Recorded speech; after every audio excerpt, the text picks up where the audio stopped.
வணக்கம். நேற்று நடந்த தஞ்சாவூர் சோழர்களின் தேசத்தில் போட்ட திட்டங்களை பார்த்துடலாமா?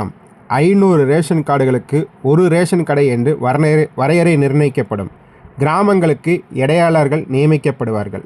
பெண் விற்பனையாளருக்கு பெண் இடையாளரும், ஆண் விற்பனைக்கு ஆண் இடையாளரும் என்பது பின்பற்றப்படும். ஏன் இதை சொல்கிறாருன்னா, சில நியூஸ்கள் இப்போ ரீசெண்டாக பார்த்துருப்பீங்க.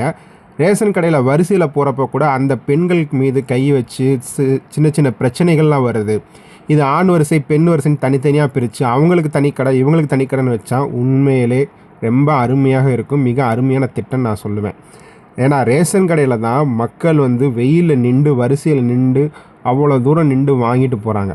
இதை அவங்கவுங்களுக்கு தனித்தனியாக பிரித்து கொடுத்தா மிக அருமையாக இருக்கும். அதுவும் 500 கார்டுகளுக்கு ஒரு ரேஷன் கடை என்பது மிக அருமையான திட்டம். ரேஷன் கடைகள் அரிசி தவிர அனைத்து பொருட்களும் பாக்கெட் செய்யப்பட்டு விநியோகிக்கப்படும். மிக முக்கியமான பாயிண்ட் இதுதான், நீங்கள் கவனிக்க வேண்டியது. ஒரு சகோதரி நேற்று எனக்கு அனுப்பிச்சிருந்தாங்க. ரேஷன் கடையில் பேக்கிங் பொருட்கள் பார்சல் கொடுத்தால் எடை குறைக்க வாய்ப்பில்லை, அப்போ அங்கே எக்ஸ்ட்ரா விலைக்கும் விற்க முடியாது. எவ்வளோ அருமையாக சொல்லியிருக்காங்க பார்த்தீங்களா?